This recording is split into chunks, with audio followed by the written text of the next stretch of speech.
Welcome to the first in a series of periodic updates on AAAE and the road ahead.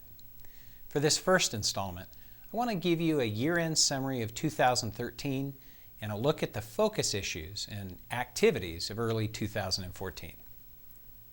The end of 2013 was a busy time for the association as we experienced the first leadership transition in 30 years. The staff gathered together on December 2nd for a half day of planning, staff realignment announcements, goal setting, discussions about the future of AAAE, and our commitment to delivering service, innovation, and results to the membership. And at the end of that week, I reached out to the accredited members and leaders of AAAE, asking you to share your thoughts, advice, and guidance with me. The following week, we officially celebrated Chip Barkley's retirement, with current and past leaders of the association traveling to Washington to honor Chip by dedicating our headquarters building in his name. We followed that with a half-day symposium on innovation, where the staff focused on the suite of products and services we offer and how we must continuously improve them to provide you best-in-class solutions to the problems and challenges you face at your airport. Innovation is one of the key early focus efforts I've undertaken with the staff. In December, there was another leadership transition in the airport industry as Larry Cox, the longest-serving airport director in the country, retired, and Scott Brockman became CEO at Memphis. Congratulations to both Larry and Scott. And then just before Christmas, the executive committees of AAAE and ACI held a joint conference call to get briefed on staff efforts to develop a joint government affairs plan for the future. Congratulations to George Kellerman of ACI and Joel Bacon of AAAE for their work and the work of their respective teams to make sure that the two organizations are speaking with a single voice and a single message in Washington. Congratulations also to the great work of the two organizations and hundreds of members across the country on the successful effort to block TSA's ill-advised plans on exit lanes. The AAAE-ACI-NA relationship and efforts to better align the two organizations is another area of significant focus early in my tenure as the new AAAE CEO.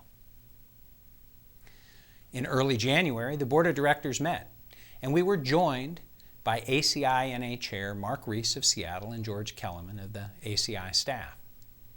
AAAE Chairman Mark Brewer reported out to the board on the state of discussions between the two organizations on efforts at greater cooperation and coordination. Those efforts will continue in the weeks and months ahead.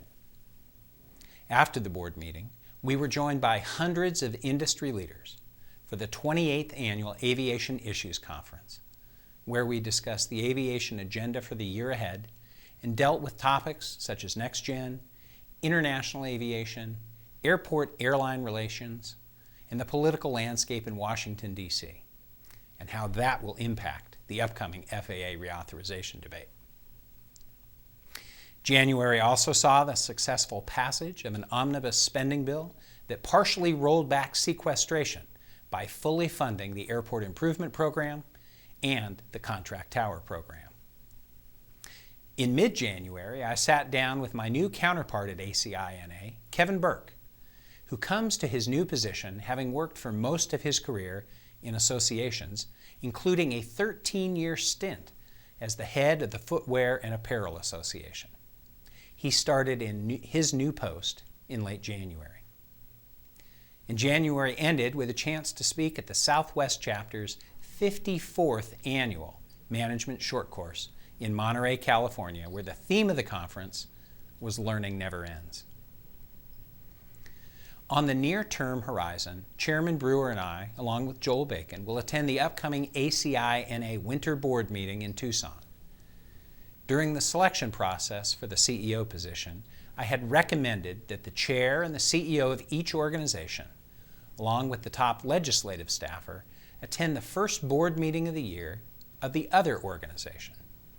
These efforts are important to ensure that both organizations, AAAE and ACI, are working effectively together and are in alignment.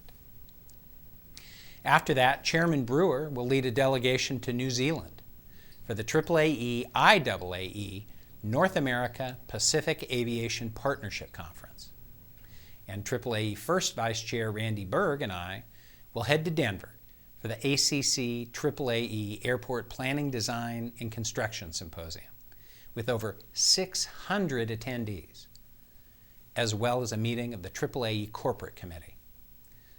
Claudia Holloway and John DeVal are really doing a terrific job as leaders of this committee, and I also hope that the corporate members are seeing and sensing a heightened level of engagement and commitment from AAAE. March will be a busy month with the South Central Chapter Annual Conference in Albuquerque and the Spring Legislative Conference here in Washington, D.C., followed immediately by the Chapter Officers Meeting here at AAAE headquarters.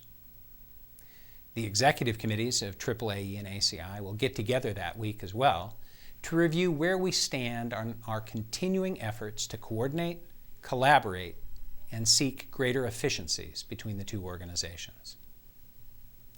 To wrap up this initial installment, I just want to take a moment to say thank you to all of the really great members of AAAE.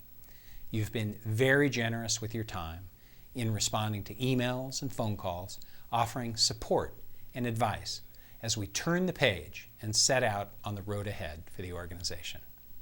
Thanks too to the very talented and committed staff of AAAE. We are very lucky to have such a talented group of individuals working on your behalf here in Washington, focused on delivering service, innovation, and results. Until next time, thanks for watching. I'm Todd Hopley.